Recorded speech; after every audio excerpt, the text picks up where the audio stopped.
Anyone that has gone to the dentist in the last 75 years has heard the same rules about how to prevent cavities. Brush twice a day, floss, get 2 cleanings a year, and eat less sugar. If you follow these rules, you aren't supposed to get cavities. Well, in the real world, it doesn't always work this way. Take 5 average people who brush most of the time, floss sometimes, and still eat sugar. For 4 of them, this is working just fine, and they don't get any cavities. But for 1 of them, even though they're doing the same things as the other 4, they still get cavities. They feel bad about it and are often embarrassed to go to the dentist.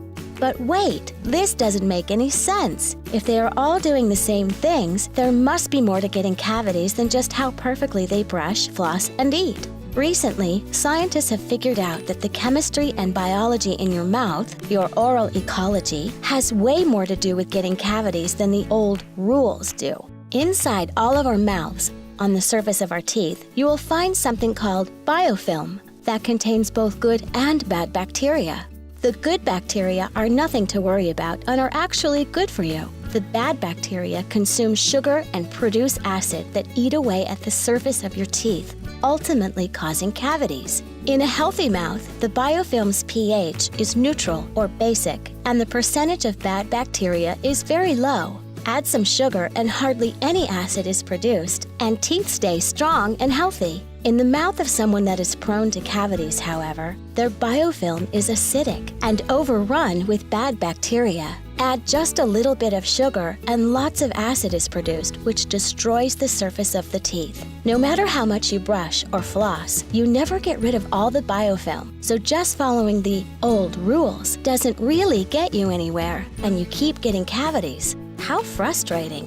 The good news is that we can now identify and medically treat the real problem. Meet your oral ecologist. First, she will determine what is going on with your biofilm by having you fill out an oral ecology questionnaire and by testing the levels of bad bacteria. Then she will help you personalize a treatment plan to lower the acidity and levels of bad bacteria in your mouth.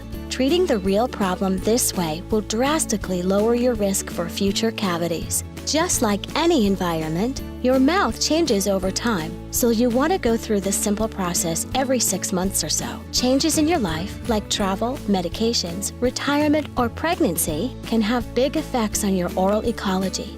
Catching these changes early will prevent cavities. Welcome to the next generation of preventative dentistry.